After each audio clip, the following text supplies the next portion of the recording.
నమస్కారం ETV news కి స్వాగతం ముందుగా ముఖ్యాంశాలు తెలంగాణ జిల్లాల పునర్వ్యవస్థీకరణ తర్వాత నేడు తొలి కలెక్టర్ల సమావేశం అభివృద్ధి ప్రణాళికలపై దిశానిర్దేశం చేయనున్న కేసీఆర్ నోట్ల రద్దు పరిణామాలపై సమీక్ష పంటల బీమా ప్రీమియం చెల్లింపునకు రేపే తుది గడువు బ్యాంకుల్లో రద్దీతో తెలంగాణ రైతుల అవస్థలు సమయం పెంచాలని కోరనున్న వ్యవసాయ శాఖ ఏపీలో నగదు సమస్యపై చంద్రబాబు సమీక్ష ప్రజల సహనాన్ని పరీక్షించొద్దని ఆర్బీఐకి స్పష్టీకరణ కరెన్సీ రహిత లావాదేవీలపై కమిషన్లను తగ్గించాలని సూచన తుఫాను ప్రభావిత తమిళనాట జోరుగా సహాయ చర్యలు తక్షణం 1000 కోట్లు ఆర్థిక సాయం చేయాలని కేంద్రానికి ముఖ్యమంత్రి పన్నీర్ సెల్వం లేఖ తుది దశకు చేరుకున్న పార్లమెంటు శీతాకాల సమావేశాలు వ్యూహ ప్రతివ్యూహాల్లో అధికార విపక్షాలు సభ్యులకు విప్ జారీ చేసిన భాజపా కాంగ్రెస్ టీసీఎస్ నుంచి సైరస్ మిస్త్రీని పూర్తిగా సాగనంపిన టాటా సంస్థ డైరెక్టర్ పదవి నుంచి తప్పించిన వాటాదారులు టాటాలకు 93% మద్దతు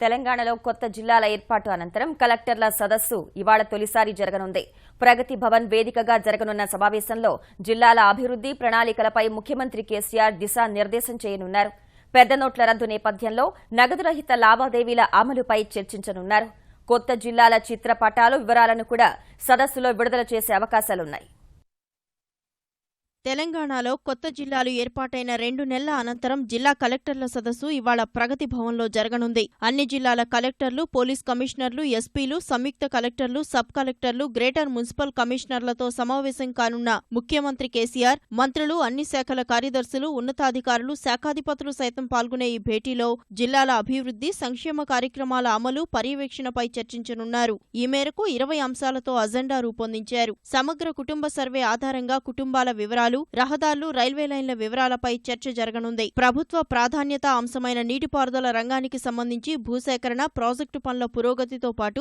మిషన్ కాకతీయ పనులను కేసీఆర్ సమీక్షిస్తారు ప్రభుత్వం ప్రతిష్టాత్మకంగా చేపట్టిన మిషన్ భగీరథ పనుల పురోగతిని జిల్లాల వారీగా తెలుసుకుని గడువులోగా పూర్తి చేసేందుకు తీసుకోవాల్సిన చర్యలను వివరిస్తారు జిల్లాల వారీగా వ్యవసాయం అనుబంధ రంగాలు పరిశ్రమలు విద్య వైద్యం గురుకులాలు విద్యుత్ రంగాలు అటవీ హరితహారం పట్టణాల్లోని స్థానిక సంస్థల పనితీరుపై సమీక్ష నిర్వహిస్తారు అత్యంత ప్రతిష్టాత్మకంగా చేపట్టిన 2 పడక గదుల ఇళ్ల నిర్మాణానికి సమగ్ర కుటుంబ సర్వే ఆధారంగా లబ్ధిదారుల వివరాలు మంజూరైన ఇళ్లను నిర్ణీత గడువులోగా పూర్తి చేసేందుకు తీసుకోవాల్సిన చర్యలపై చర్చిస్తారు ప్రభుత్వ భూముల వినియోగంతో పాటు సాదా బైనామాల క్రమబద్దీకరణ అంశాలపై కలెక్టర్ల సమావేశం దృష్టి సారించనుంది జిల్లాల్లో శాంతి భద్రతల పరిస్థితులు పేకాట గ్యాంబ్లింగ్ కు అడ్డుకట్ట వేయడం లాంటి అంశాలపై కేసీఆర్ పలు సూచనలు చేయనున్నారు పెద్ద నోట్ల రద్దు కారణంగా నగదురహిత లావాదేవీలను ప్రోత్సహించాలని ప్రభుత్వం నిర్ణయించినందున బ్యాంకింగ్ తపాలా వ్యవస్థపై ప్రత్యేకంగా దృష్టి సారిస్తారు ఆయా జిల్లాల్లో ఉన్న బ్యాంకులు ఏటీఎంలు తపాలా కార్యాలయాల వివరాలతో పాటు నగదురహిత లావాదేవీల అమలు దిశగా తీసుకోవాల్సిన చర్యలపై చర్చిస్తారు జిల్లాలకు సంబంధించిన ప్రణాళికల రూపకల్పనపై సదస్సులో ప్రధానంగా చర్చ జరగనుంది no your district plan your district పేరిట ఆయా జిల్లాల్లోని వనరులు బలాలు బలహీనతల ఆధారంగా ప్రణాళిక రూపొందించాలని ముఖ్యమంత్రి ప్రభుత్వ ప్రధాన కార్యదర్శి ఇప్పటికే కలెక్టర్లకు సూచించారు జిల్లాల అభివృద్ధి కోసం వినూత్నంగా ప్రణాళికలు రూపొందించాలని స్పష్టం చేశారు ఆయా జిల్లాల్లోని వనరులు వెనకబడిన ప్రాంతాలు వాటి అభివృద్ధికి గల అవకాశాలు అడ్డంకులను అధిగమించే అంశాలపై కలెక్టర్ల భేటీలో విస్తృతంగా చర్చిస్తారు పెద్ద నోట్ల రద్దుతో బ్యాంకుల్లో రద్దీ కొనసాగుతున్న వేళ ప్రధానమంత్రి ఫసల్ బీమా యోజనపై రైతులు దృష్టి సారించలేకపోయారు తెలంగాణలో వ్యవసాయ పంట రుణాలు నిర్దేశిత లక్ష్యంలో సగానికి సగం కూడా పంపిణీ చేయలేదు యాసంగిలో 13,000 కోట్ల రూపాయల పంట రుణాలు పంపిణీ చేయాల్సి ఉండగా 6,000 కోట్ల రూపాయలు కూడా పంపిణీ చేయలేదు రైతులు ప్రీమియం సొమ్ముకు బ్యాంకులో డీడీ తీసి దరఖాస్తుకు జత చేయాలి బ్యాంకులో డీడీ తీసేందుకు ఏమాత్రం అవకాశం లేనందున అది సాధ్యం కాలేదు బ్యాంకులు రుణాలివ్వకపోవడం ప్రైవేటు అప్పులు నిలిచిపోవడం వల్ల వారి వద్ద సొమ్ము లేదు ఈ పరిస్థితుల్లో సొంతంగా బీమా ప్రీమియం చెల్లించలేకపోయారు కూలీలకు ఇవ్వడానికి విత్తనాలు, ఎరువులు కొనడానికి నగదు లేక రైతులు తీవ్రంగా సతమతమవుతున్నారు. ఇక పంటల బీమా ప్రీమియం చెల్లించాలన్న ఆలోచన తమకు ఎక్కడి నుంచి వస్తుందని కర్షకులు వాపోతున్నారు. శనగ, మొక్కజొన్న పంటలకు ప్రీమియం చెల్లింపు గడువు రేపటితో ముగుస్తుంది. యాసంగిలో మామిడి, శనగ, మొక్కజొన్న బీమా ప్రీమియం చెల్లింపు గడువు పొడిగించాలని సర్కార్ను కోరేందుకు వ్యవసాయ శాఖ సన్నద్దమైంది. అటు నోట్ల రద్దు వ్యవసాయ కూలీలు, కార్మికుల జీవనోపాధిని దెబ్బతీసింది. నగదు కొరతతో రైతులు పనులను తగ్గించారు. తద్వారా కూలీ పనులు లేక ఇబ్బందులు పడుతుండగా 10 రోజులు పనిచేస్తే చేతికొచ్చే 2,000 రూపాయల నోటుకు చిల్లర దొరక్క మరిన్ని సమస్యలు తలెత్తుతున్నాయని పల్లె ప్రజలు వాపోతున్నారు. రోజు డబ్బులకు వస్తున్నాం, ధాన్యం డబ్బులకు రోజు 2,000 నుంచి 4,000 ఇస్తారు. వీళ్ళకి వారం రోజులే పొద్దున 6 గంటలకు వచ్చి రైలు నిలబడ్డాం. మాకు ఇప్పుడు రబీ సీజన్ మొదలైంది. కాపు లోన్ కూడా ఇస్తలేరు. ఇప్పుడు మళ్ళీ మంద బసాలకు, కూలీలకు, మాకు ఎరువులకు పైసలు కావాలి. బ్యాంకులలో 4,000 ఇస్తారు. ఇస్తే మాకు ఏమీకి చాలతలేవు. మాకు మందు బత్తాలకు వస్తలేవు, డీజిల్ వస్తలేదు. రోజు ఫస్ట్ బస్సుకు వచ్చి ఇక్కడ నిలబడు అవుతుంది. ఇప్పుడు ఇక్కడ లైన్కు నిలబడి మేము మళ్ళీ పోయేటాలకు సాయంత్రం అవుతుంది. మాకు ఈడికి 3 సార్లు వచ్చి మరిపోయినాం. ఇప్పటి వరకు రూపాయి ఇచ్చిన పాపం లేదు. తింపడం తప్ప కానీ రావడం అనేటువంటిది లేదు. డీజిల్లకు కానీ ఇవన్నిటికి కావాలంటే మాత్రం 1 రూపాయి కూడా పెట్టుబడి లేకుండా అయిపోయింది. నానా ఇబ్బందులు పడుతున్నాం. రోజుకు 10,000 ఇస్తాడా, వారానికి 24,000 ఇస్తాడా? ఒక్కరోజు వచ్చి రైతులు వారం రోజుల దాకా బ్యాంకు చుట్టూ తిప్పకుండా ఉంటే అది కూలీ, రైతుకు కూలీ మిగులుతుంది. చేసుకుంటే బతికేటోళ్ళు రైతులు ఉన్నారు కాబట్టి ఖర్చులు విపరీతంగా అయిపోయింది. ప్రభుత్వం తొందరగా స్పందించి రైతులకు తగిన న్యాయం చేయాలని కోరుకుంటున్నారు. పెద్ద నోట్ల రద్దు తర్వాత ప్రజలు ఇబ్బందులు పడుతున్న వేళ ఆంధ్రప్రదేశ్ అంతటా 2 రోజుల్లోగా పింఛన్ చెల్లింపు పూర్తి కావాలని ముఖ్యమంత్రి చంద్రబాబు అధికారులను ఆదేశించారు. ప్రజల సహనాన్ని పరీక్షించవద్దన్న ఆయన పింఛన్లు అందటం లేదన్న ఫిర్యాదులు రావడానికి వీల్లేదని స్పష్టం చేశారు. ప్రజల కష్టాలను అర్థం చేసుకుని బ్యాంకర్లు సహకరించాలని కోరారు. ఆంధ్రప్రదేశ్లో పెద్ద నోట్ల రద్దు తర్వాత పరిణామాలు, నగదు రహిత లావాదేవీలపై రాత్రి పొద్దుపోయేదాకా ముఖ్యమంత్రి చంద్రబాబు ఉన్నత స్థాయి సమీక్ష నిర్వహించారు. 2 రోజుల్లో పింఛన్ల చెల్లింపు ప్రక్రియను పూర్తి చేయాలని ఆదేశించారు. ఈ నెల 9, 10 తేదీల్లో రాష్ట్రానికి రిజర్వ్ బ్యాంక్ 1,448.40 కోట్లు పంపిందన్న ఆయన ఇందులో 1,220 కోట్లు 2,000 రూపాయల నోట్లు ఉన్నాయని, 55 కోట్లు 500 రూపాయల నోట్లు ఉన్నాయని తెలిపారు. మిగతావి 100, 50, 20, 10 నోట్లేనన్న చంద్రబాబు ఈ డబ్బుతో రాష్ట్రంలో నోట్ల కష్టాలు చాలా వరకు తీరాల్సి ఉందని అభిప్రాయపడ్డారు. అయినప్పటికీ ప్రజలు ఎలా కష్టాలు పడుతున్నారో బ్యాంక్ ఉన్నతాధికారులు తెలుసుకోవాలని సీఎం కోరారు. Reserve bank governor Urjit Patel తో ఫోన్లో మాట్లాడిన చంద్రబాబు ప్రజల్లో సహనం నశించే పరిస్థితికి తీసుకురావద్దని స్పష్టం చేశారు. నగదు పంపిణీని త్వరగా చక్కబెట్టాలని, ఖాతాదారులకు బ్యాంకులు ఇస్తున్న నగదు పరిమితిని క్రమంగా పెంచాలని కోరారు. నగదు రహిత లావాదేవీలపై కమిషన్లు తగ్గించుకుంటే ప్రజలు ఆ వైపు మళ్లుతారని అభిప్రాయపడ్డారు. తానేమీ ఆర్థిక నిపుణుడిని కాదన్న చంద్రబాబు సామాన్య ప్రజల కష్టాలను తీర్చేందుకు ప్రతిరోజు మార్గాన్వేషణ చేస్తున్నట్లు తెలిపారు. చౌక దుకాణాల్లో రూపే, ఈ-పోసు యంత్రాల ద్వారా నగదు రహిత విక్రయాలు జరుగుతున్న అంశాన్ని గుర్తు చేస్తూ వీలైనన్ని ఎక్కువ స్వైపింగ్ మిషన్లు తీసుకొచ్చి పరిస్థితిని చక్కదిద్దాలని అధికారులను కోరారు. ఈ-పోసు యంత్రాల కోసం అవసరమైతే 30 నుంచి 40 కోట్లు వెచ్చించడానికి ప్రభుత్వం సిద్ధంగా ఉన్నట్లు చెప్పారు. ప్రస్తుతం నగదు రహిత లావాదేవీలు 6.1% ఉన్నాయని, కనీసం 35% పెంచాలని సూచించారు. మొబైల్ లావాదేవీలను 10%, డెబిట్ కార్డుల లావాదేవీలను 15% పెంచాలని స్పష్టం చేశారు. దేశవ్యాప్తంగా వివిధ చోట్ల పోలీసులు, ఆదాయ పన్ను శాఖ అధికారులు జరుపుతున్న తనిఖీల్లో కమిషన్లు తీసుకుని పాత నోట్లు మార్చే ముఠాలు పట్టుబడుతున్నాయి. మహారాష్ట్ర థానే జిల్లాలో 1,20,00,000 రూపాయల కొత్త నోట్లను 3 వ్యక్తులను పోలీసులు పట్టుకున్నారు. 20% కమిషన్ తీసుకుని ఈ ముఠా పాత 500, 1,000 రూపాయల నోట్లు మారుస్తున్నట్టు థానే సంయుక్త పోలీస్ కమిషనర్ అస్తోష్ దుమ్రే తెలిపారు. నవీ ముంబైలో మరో 2 అదుపులోకి తీసుకోగా వారి వద్ద 23,70,000 రూపాయలు, మరోచోట జరిపిన తనిఖీల్లో 3 వ్యక్తుల నుంచి 9,76,000 రూపాయల విలువైన కొత్త 2,000 నోట్లను స్వాధీనం చేసుకున్నట్లు వివరించారు. మరోవైపు హర్యానాలోని ఢిల్లీ గుడ్గావ్ ఎక్స్ప్రెస్ వేలో స్థానిక నేర విభాగం పోలీసులు అనుమానాస్పదంగా తిరుగుతున్న కారును తనిఖీ చేసి అందులో ఉన్న వ్యక్తి వద్ద 7,92,000 రూపాయల 2,000 రూపాయల నోట్లను పోలీసులు స్వాధీనం చేసుకున్నారు. ఇటు హైదరాబాద్ శివారు రాజేంద్రనగర్ ఆరాంఘర్ కూడలిలో వాహన తనిఖీలు చేస్తుండగా 2 వ్యక్తుల వద్ద 4 లక్షల రూపాయల విలువైన కొత్త 2,000 నోట్లు పట్టుబడ్డాయి. మైలాడ్ దేవిగల్ పల్లిలో గచ్చిబౌలి నుంచి ఎల్బీనగర్కు ద్విచక్ర వాహనంపై 37 లక్షల రూపాయల విలువైన 2,000 నోట్లను తరలిస్తున్న 2 వ్యక్తులను పోలీసులు పట్టుకున్నారు. ఒక 37 lakhs అమౌంట్ కొత్త 2,000 రూపాయల నోటు దొరకడం జరిగింది. సో ఇటు వ్యక్తులను విచారించగా వారి పేరు మహేంద్రనాథ్ రెడ్డి, గచ్చిబౌలికి సంబంధించిన వ్యక్తి, తర్వాత నాగమల్లేశ్వరరావు ఈసీఎల్కి సంబంధించిన వ్యక్తి అని చెప్పారు. సో ఈ 37 లక్షలు ఎక్కడ అనేది వాళ్ళ మీద కరెక్ట్ సమాధానం లేదు. సో దీని గురించి మేము మా ఆఫీసర్స్ ఇన్స్ట్రక్షన్ ప్రకారం ఇన్కమ్ ట్యాక్స్ పంచనామా చేసి ఇన్కమ్ ట్యాక్స్ డిపార్ట్మెంట్ వరకు హ్యాండ్ ఓవర్ చేస్తున్నాము. తర్వాత తదుపరి వాళ్ళ చర్యల ప్రకారం మేము చర్య తీసుకుంటాం. నగదు రహిత లావాదేవీల్లో భాగంగా ప్రయాణికుల సౌకర్యార్థం దక్షిణ మధ్య రైల్వే స్వైపింగ్ యంత్రాలు ఏర్పాటు చేయాలని నిర్ణయించింది. దక్షిణ మధ్య రైల్వే పరిధిలో 109 చోట్ల స్వైపింగ్ యంత్రాలను ఏర్పాటు చేస్తున్నారు. జంట నగరాల్లోని అన్ని ఎంఎంటీఎస్ కేంద్రాలతో పాటు 30 చోట్ల స్వైపింగ్ యంత్రాలు అందుబాటులోకి తీసుకొచ్చారు. విజయవాడ డివిజన్ పరిధిలో 31 చోట్ల, గుంతకల్లు డివిజన్ పరిధిలో 17, నాందేడ్ డివిజన్ పరిధిలో 10, గుంటూరు డివిజన్ పరిధిలో 3 చోట్ల స్వైపింగ్ యంత్రాలను ఏర్పాటు చేస్తున్నారు. క్రెడిట్ లేదా డెబిట్ కార్డుల ద్వారా రైల్వే టికెట్లను బుక్ చేసుకునే అవకాశాన్ని రైల్వే అధికారులు కల్పిస్తున్నారు. మొదటి దశలో రద్దీ ఎక్కువగా ఉన్న రైల్వే స్టేషన్లలో నగదురహిత లావాదేవీల విధానాన్ని అమల్లోకి తీసుకొచ్చిన రైల్వే అధికారులు క్రమంగా అన్ని చోట్ల విస్తరించేందుకు ఏర్పాట్లు చేస్తున్నారు. నోట్ల రద్దు దుమారంతో ఎలాంటి కార్యకలాపాలకు నోచుకోకుండానే వాయిదా పడుతూ వస్తున్న పార్లమెంటు శీతాకాల సమావేశాలకు మరో 3 రోజులే గడువు ఉండగా అధికార విపక్షాలు తమ వ్యూహాలకు పదును పెడుతున్నాయి. ఈ 3 రోజులైనా సద్వినియోగం చేసుకుని కీలక బిల్లులకు ఆమోదం పొందాలని ప్రభుత్వం భావిస్తుండగా సభ్యులంతా తప్పనిసరిగా హాజరు కావాలని భారతీయ జనతా పార్టీ విప్ జారీ చేసింది. ఈ 3 రోజులు సభలో అనుసరించాల్సిన వ్యూహాలపై ప్రధాని మోదీ ఈ ఉదయం కీలక మంత్రులతో సమావేశం కానున్నారు. వరుసగా 4 రోజుల సెలవుల మధ్యలో యూపీఏ హయాం నాటి అగస్టా వెస్ట్లాండ్ కుంభకోణం కేసులో మాజీ వైమానిక దళ అధిపతి త్యాగి సహా 3 అరెస్టైన అంశాన్ని ప్రముఖంగా ప్రస్తావించాలని అధికారపక్షం భావిస్తుండగా విపక్షాలు కూడా ప్రభుత్వాన్ని ఇరుకున పెట్టే వ్యూహాలు రచిస్తున్నాయి. ఈ ఉదయం పార్లమెంట్ ప్రారంభానికి ముందు సమావేశమై వ్యూహం ఖరారు చేయాలని నిర్ణయించాయి.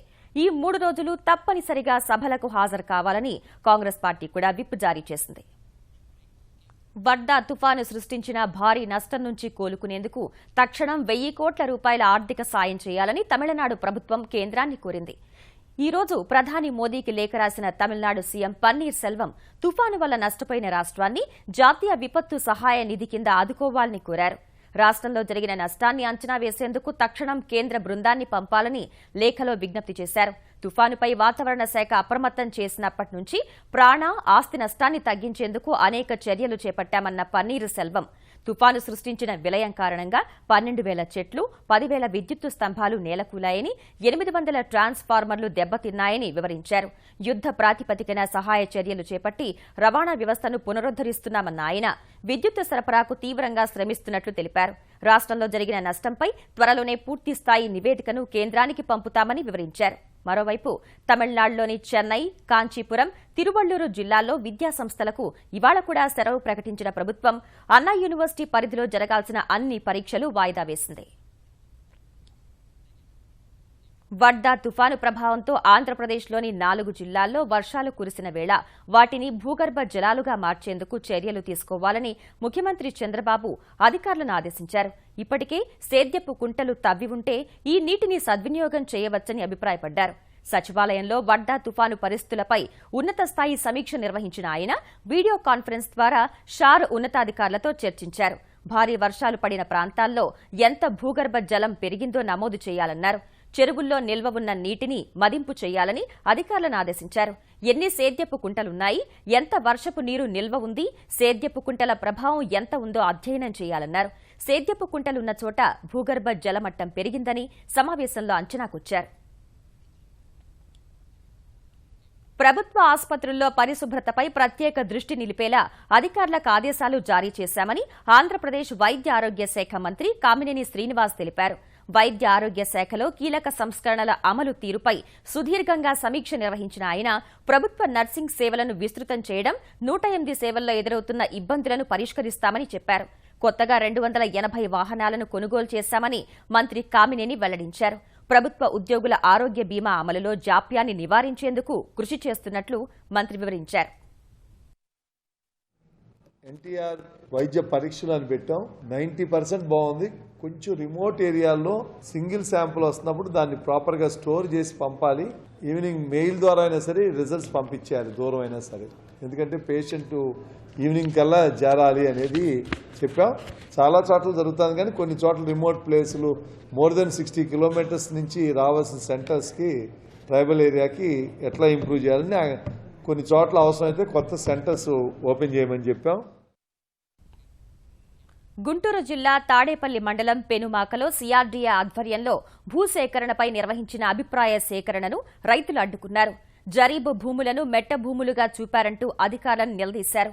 ఎట్టి పరిస్థితుల్లో భూసేకరణకు ఒప్పుకోమని అందుకు సంబంధించిన పత్రాలను దగ్ధం చేశారు. మరోవైపు తుళ్లూరు మండలం ఉద్దండరాయనిపాలెంలో రైతులకిచ్చే స్థలాల కేటాయింపులో గందరగోళం నెలకొంది.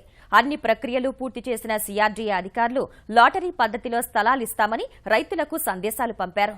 లంక భూముల అంశం, ఇతర విషయాలు తేల్చకుండా ఫ్లాట్ల కేటాయింపు తగదని తాడికొండ శాసనసభ్యుడు తెనాలి శ్రావణ్ కుమార్ అభ్యంతరం వ్యక్తం చేశారు. సమస్యలు పరిష్కరించకుండా ఫ్లాట్లు కేటాయిస్తే రైతులతో కలిసి ఆందోళన చేస్తామని హెచ్చరించారు. మాకు భూములు ఎంత ఉన్నాయి అనేది కొలిసి చూపించాలా. రెండు కొలిచిన భూములకి అంతా కూడా ఎక్కడిస్తారు, ఫ్లాట్లు ఎక్కడిస్తారు, మా భూములు ఎస్ఐండా జరీబా అనే అంశం ఇంతవరకు క్లారిటీ రాలేదు. మాకు ఏ ప్యాకేజీ ప్రకారం ఇస్తారు, ఎక్కడిస్తారు. ఉదండరాయనిపాలెంలో రెవెన్యూ పరిధిలోయే మా భూములు కూడా ఇప్పుడు దాకా ప్లాట్లు అలాట్మెంట్ కాలేదు. కాబట్టి మా రైతులతో పాటు మా భూములకు కూడా ప్లాట్లు ఇవ్వాలనేది వాళ్ళు కోరారు. జీపీఎస్ ఆధారిత యాప్ ద్వారా క్యాబ్ సేవలను ప్రవేశపెట్టి దూసుకుపోతున్న అమెరికా సంస్థ ఉబెర్ మోటో పేరుతో హైదరాబాద్లో ద్విచక్ర వాహన సేవలు ప్రవేశపెట్టింది.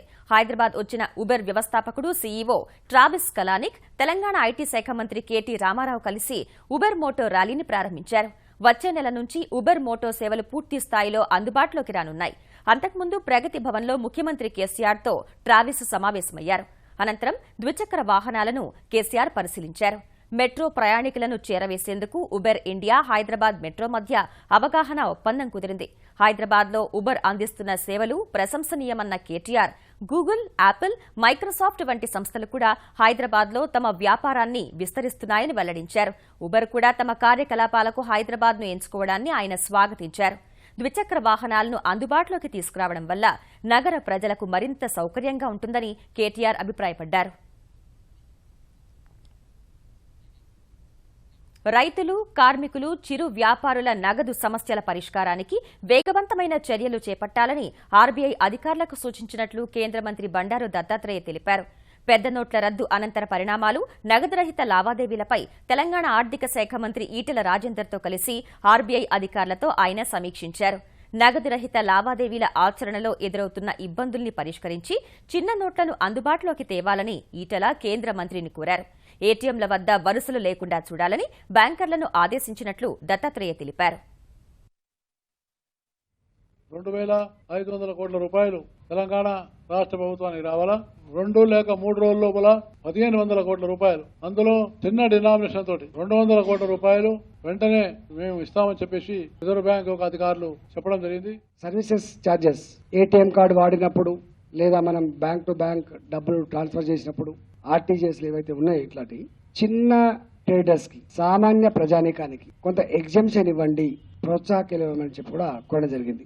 ఇది సేఫ్ గా ల్యాండ్ అయ్యేంత వరకు ఇట్లాంటి సర్వీసెస్ ఛార్జెస్ కొద్ది రోజుల పాటు ఉండకుండా మంచిదని చెప్పి కోరడం. విద్యా విధానంలో మార్పులు, ఉపాధ్యాయుల బోధనా విధానాన్ని మెరుగుపరచడం, మార్కెట్ అవకాశాలకు అనుగుణంగా విద్యార్థులకు సాఫ్ట్ స్కిల్స్ అందించడం వంటి విషయాల్లో సాయం అందించాలని స్కాట్లాండ్ను తెలంగాణ ప్రభుత్వం కోరింది. హైదరాబాద్ వచ్చిన స్కాట్లాండ్ బృందంతో సమావేశమైన తెలంగాణ ఉప ముఖ్యమంత్రి కడియం శ్రీహరి తెలంగాణ విద్యారంగంలో గుణాత్మకమైన మార్పులకు సహకరించాలని కోరారు. మానవ వనరుల అభివృద్దిపైనే తాము ప్రత్యేక శ్రద్ధ పెట్టామని వారికి వివరించిన ఆయన, అందరికీ నాణ్యమైన విద్య అందించేందుకు ముఖ్యమంత్రి కేసీఆర్ గురుకుల పాఠశాలలను మంజూరు చేస్తున్నారని తెలిపారు. పాఠశాలల్లో కనీస వస్తుల కల్పన, అధునాతన సాంకేతిక విద్యను అందించేందుకు చర్యలు చేపట్టామని కడియం స్కాట్లాండ్ బృందానికి వివరించారు. విద్యారంగంలో మరింత నాణ్యత పెంచేందుకు నిర్దిష్టమైన ప్రతిపాదనలిస్తే తెలంగాణ విద్యార్థులకు ఉపయోగపడే ఆచరణ యోగ్యమైన ఒప్పందం చేసుకుందామని ఉప ముఖ్యమంత్రి కడియం స్కాట్లాండ్ ప్రతినిధులకు సూచించారు. గ్రామ పాలన బలోపేతం అయినప్పుడే గ్రామాలు అభివృద్ది చెందుతాయని తెలంగాణ ఐకాస అధ్యక్షుడు కోదండరాం వ్యాఖ్యానించారు. హైదరాబాద్ సోమాజిగూడ ప్రెస్ క్లబ్లో తెలంగాణ సర్పంచ్ల ఐక్య వేదిక సమావేశంలో పాల్గొన్న ఆయన నిధులు, విధులు, హక్కుల సాధన కోసం ఈ నెల 27న ఇందిరా పార్క్ వద్ద నిర్వహిస్తున్న సర్పంచ్ల మహాధర్నా గోడ పత్రికను ఆవిష్కరించారు. గ్రామ పంచాయతీలకు నిధులు లేకపోవడంతో పారిశుద్ధ్యం, మురుగునీటి వ్యవస్థ అస్తవ్యస్తంగా తయారై గ్రామాల్లో ప్రాణాంతక వ్యాధులు వస్తున్నాయన్న కోదండరాం ప్రభుత్వం స్పందించి వారి డిమాండ్లు పరిష్కరించాలని సూచించారు.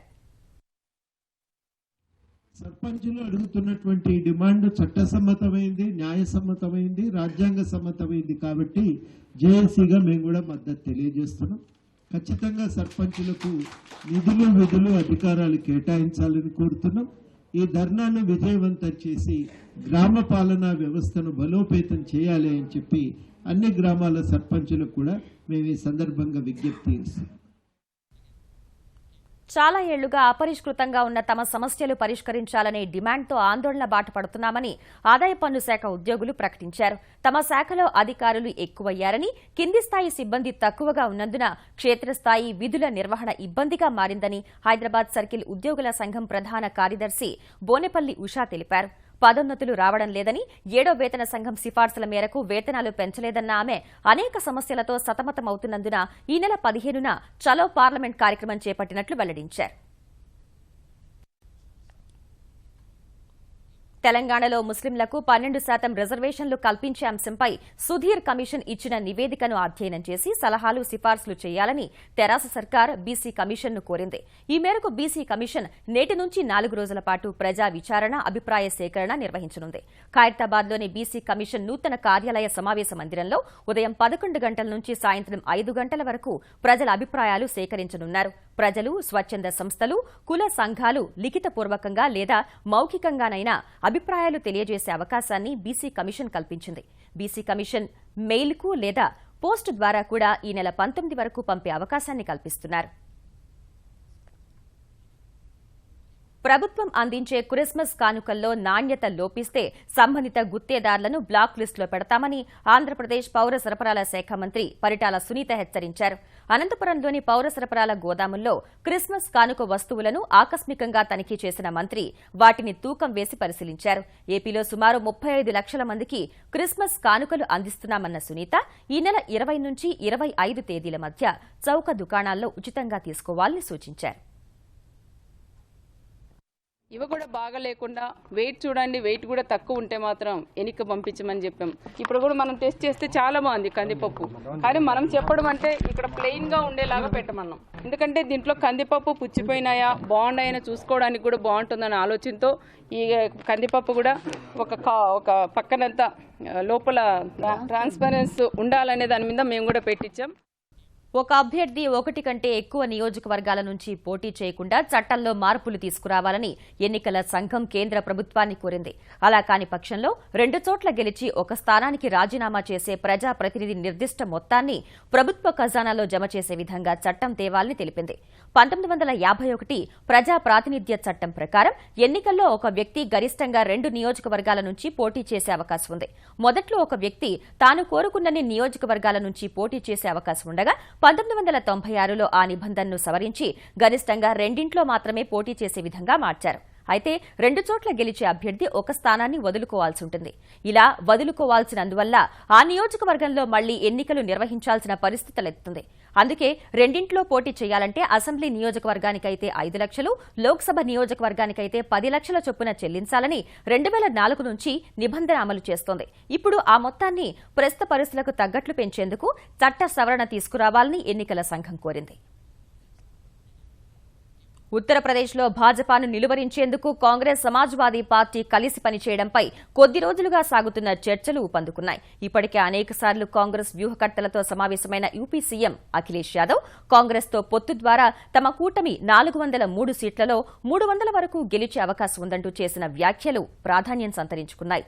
కలిసి పోటీ చేయడం ఇరు పార్టీలకు మంచిదేనని అభిప్రాయం వ్యక్తం చేస్తున్న యూపీ కాంగ్రెస్ శ్రేణులు కనీసం 100 సీట్లైనా తమకు కేటాయించాలని పట్టుబడుతున్నాయి.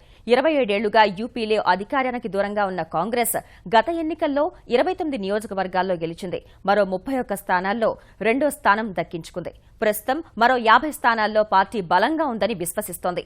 ఈ తరుణంలో 100 సీట్లు గెలవచ్చని ధీమాగా ఉన్న హస్తం పార్టీ ఇక్కడ భాజపాను నిలువరిస్తే దేశవ్యాప్తంగానూ అడ్డుకోవచ్చని భావిస్తోంది. టాటా గ్రూప్ సంస్థల నుంచి సైరస్ మిస్త్రీని పూర్తిగా సాగనంపే దిశగా కీలక ప్రక్రియ ముగిసింది. టాటా సన్స్ చైర్మన్ పదవి కోల్పోయిన ఆయన తాజాగా డైరెక్టర్ బాధ్యతలను కూడా దూరమయ్యారు.